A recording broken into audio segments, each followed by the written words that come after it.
mineral.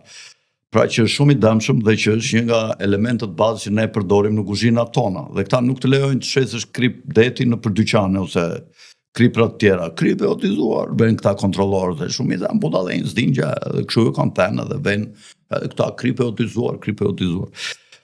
Tashi kanë filluar këto vitet e fundit në godasin nga ajri, me elmet, me chemtrailet. Po të shikojmë, të gjithë shikojmë që ka gjurmë avioni, shumë budalejnë që s'na besonin ne që mendonin se ne ishim të shmendur.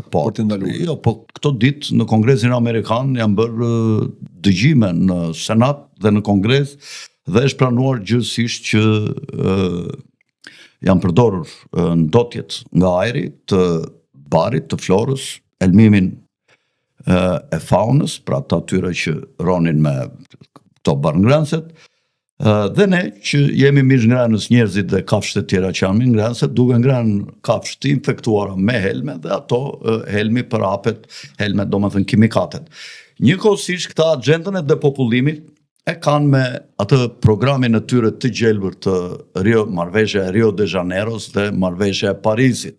Që prap kanë ngrënë goditje sepse, si që ti. Po, Bill Gatesi para 2 ditësh ka pranuar që ka qenë një gënjeshtër ngroja globale. Atë që ne kemi thënë gjithmonë. Dhe Trump e përdori me njëherë për të thënë që ja që unë kisha të drejtë edhe një... Kishte bërë një postim Trump juniori, kishte bërë një postim në rrjetet e tij sociale dhe të gjitha këto lloj rreziqesh dhe këto lloj agendash, po rreziku më i madh është rreziku i depopullimit nga shqiptarët nëpërmjet përdorimit makinacioneve të ndryshme dhe largimit të tyre dhe zvendësimit popullatave të